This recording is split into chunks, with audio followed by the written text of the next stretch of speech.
This race though is worth 120,000 US dollars. And we are racing over 2,200 metres for it. The runners and riders are pretty much being jocked up now, so we can look at Ostinato there. This one trained over in Hungary. Ted Durham rides here and was well beaten behind Elderly Paradise last time in what was a pretty slowly run race there over 2,000 metres. So stepping back up a little bit in trip here.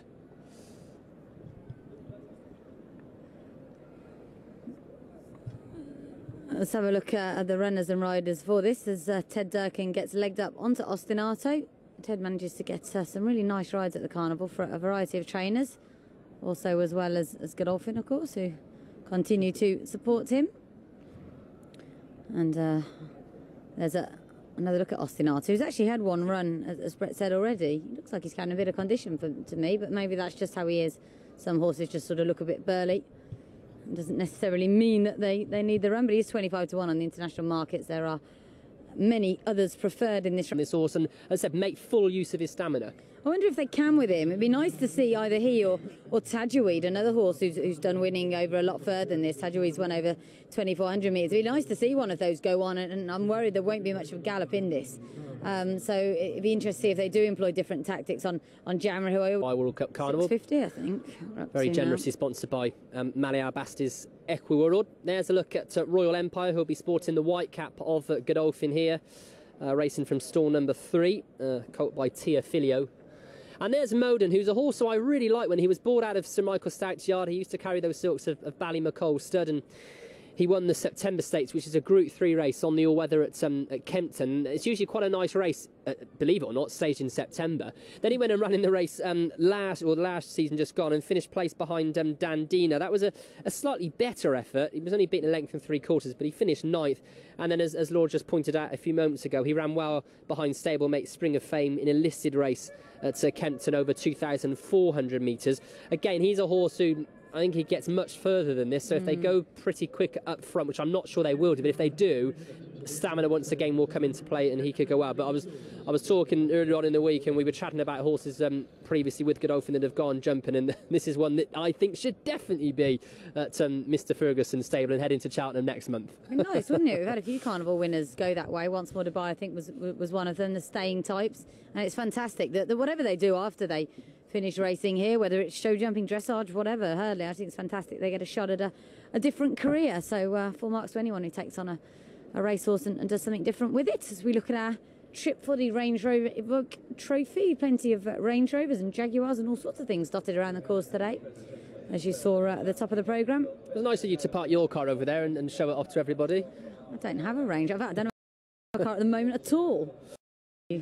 Crash into people. Anyway, so what are we going with here? I think I'm going to stick with Cassiano. I'm being a bit wimpy. I did go with Jammer, but I've sort of backed off him in favour of the favourite. I'm just worried that Jammer's sort of form as he's reached his peak really, and he's probably not got much more improving him, and I think that last season was probably the best we are going to see of him. I'd like to see him win and be great for Mubrak bin Shafia and his jockey. I think Cassiano is the one they've all got to catch, in all fairness, on that win last time. He's very, very unexposed, but just looking for a little bit of value, although I'm not sure what sort of price he is internationally now, but I'd like to have a little sneaky each way on Tajoweed. I expect him to finish in the money there. Yeah, me too. I've had a sneaky investment on Tajoweed as well for some sort of effort. Let's hear from Jason, though, while we've got a couple of moments. Jason, you've been sort of nodding along. Are you in our sort of Tajoweed camp here as well for the each way? Yeah, it definitely looks a big value to me. He's got a lot of form. I think Doug's got a few nice chances this evening. Doug wasn't my actual selection, has been Jammer. I think this is the most realistic opportunity he's had this season. Hopefully he'll be a decent gallop, and hopefully Adri DeVee will be quite positive on him and kick for home, sort of turning in. Adri being in really good form of late, as Brett said. Enjoyed a good afternoon at Jebel Ali last Friday. He's also been doing well at the domestic meetings here at Meydan, hasn't he? And of course we've got one of those coming up on Saturday, so maybe that could be another good night for Adri, and of course for our local trainers, though Godolphin are represented as well. It will be interesting to see who does here as to what we think will happen, and perhaps Jason suggesting that Jammer will make it, and sort of trying to look at horses that are usual front runners. Royal Empire as a horse 2 starts ago when he beat Cassiano, he was very, very handy on that occasion. He sort of sat a little bit further back last time when he was behind Mushret, but again he was quite prominent early on. And I suppose to a degree you could even say Moden, he's a horse who's got stamina, so they could you know, make sure that comes into play in this race as well if he goes from the front. But it's an interesting race, a small but certainly a select field for the opener here at Meydan this evening. It's the Range Rover Evoke Trophy. We're racing over 2,200 metres. So for the first time this evening, we say a very warm welcome to Dubai Racing Channel's commentator, Gary Capewell. Good evening, Brett. Good evening, everybody. Here's Ostinato going forward. Thought he was a big price on the international market.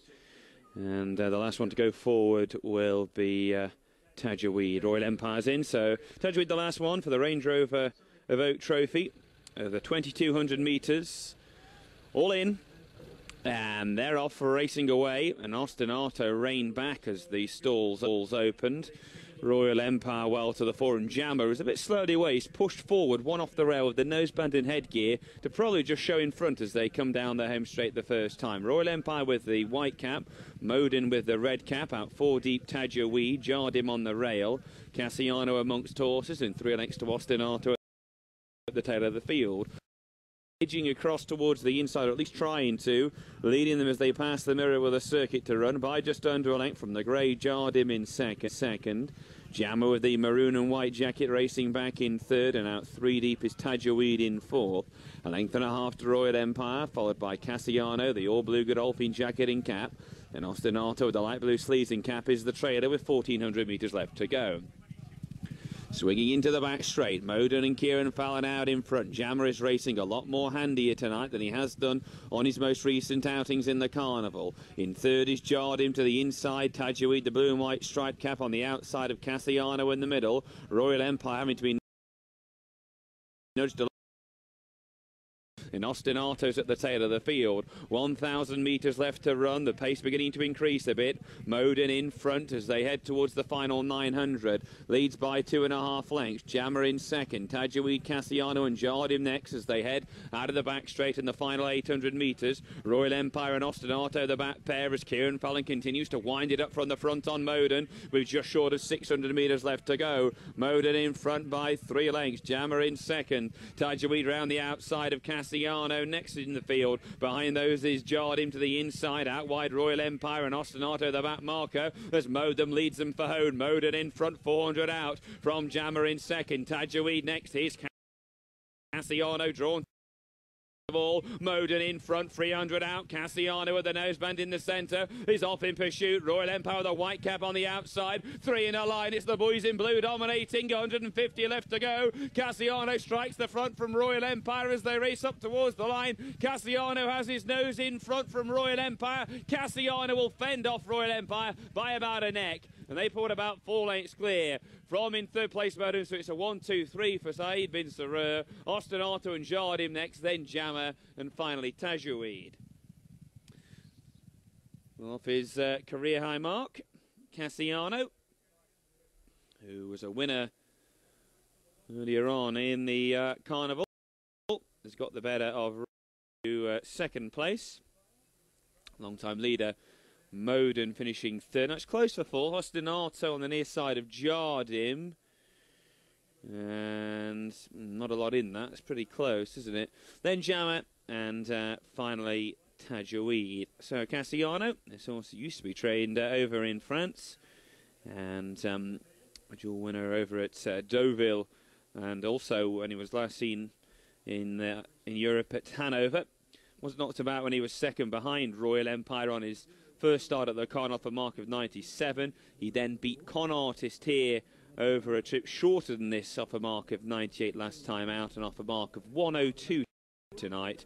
He has in the opener at a pretty slow time, 2:18.04 the winning time. So Saeed bin Sarur saddling the first 3 home. He had the winner of this corresponding race last year, and he has the winner again. And just confirming horse number 1, Ostinato, was 4. So Cassiano, Royal Empire, Moden, and Ostinato, the 1, 2, 3, 4 for the opener. Well, I hope you were paying attention to our interview with Sylvester de Souza at the top of the programme, because he nominated Cassiano as one of his best chances on the card today. The other horse he nominated was Out of Bounds. There were a few worries that sort of a furlong out. I thought that Royal Empire was going to sort of stay on and extend his stride and beat Cassiano in the end, but he's travelled by far the best of any of the runners in said, he's travelled well, he's picked up nicely, but for a few moments you may have thought that Royal Empire would have come and took him on the line. But a good result for trainer Saeed bin Saroj. You heard there from Gary Capewell, saddling the first, second and the third there. So a good, certainly a blue day here at Meydan, and a fast finishing Ostinato finishing fourth there for Ted Durkin to pick up some nice prize money, $6,000 US dollars in total prize money for the fourth horse. But a good performance from this Cassiano, who's certainly an individual going places. He's a gelding, so he's clearly got no future at stud, but he was stepping up to this trip for the first time, having won over 1,900 metres last time. He'd ran a very, very encouraging debut here in the Emirates when he finished second behind Royal Empire and carrying 54 kilos on the occasion. Does it quite nicely in the end. The official winning distance was a neck, and 3 lengths back to Moden in third. Ostinato, as I just said, was fourth, a half a length back to him. But another winner for trainer Saeed bin Saroj. I think that's a 10th winner of the term for Saeed, so he's clearly a trainer in very, very good form. Of course, he did have a few winners at the domestic meeting a few weeks ago, but Saeed got his team in just as good form for the Carnival as well. Jason Ford is back with us, and Jason, I mean, a decent win here by a horse who's clearly very progressive. That's his 6th win now from only 8 starts. He's stepped up in trip. They've gone a steady timing.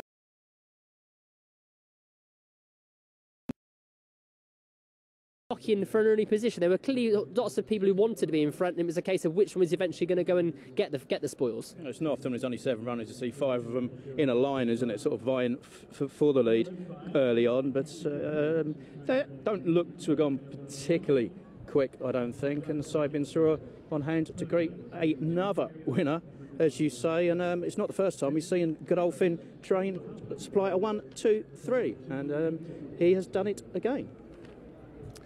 Yeah, so that's sort of the way it's been going, hasn't it, for the last couple of seasons? In total, since the Carnival started, that's Saeed bin Saroj's 138th Carnival win. That's quite amazing, really, isn't it? Yeah, particularly 6, 7 years they really have targeted with a vengeance. They've got some nice horses for it. Moden's run well, hasn't he, for quite a long way. You know, Royal Empire did look a big danger as well, another stable companion, but it was the very warm international favourite who has persevered. Another winner there for Sylvester de Souza. That's a 6th winner of the Carnival for him, and an 18th Dubai World Cup Carnival victory overall, and he's settling really well to his job. And as I said, we've got a really nice interview coming up with him in today's programme. Part 1 comes up after we've finished analysing this race. As I said, Jason, he never looked like being beaten, but apart from a furlong out where I thought Royal Empire was gaining ground on him. Yeah, there was one moment.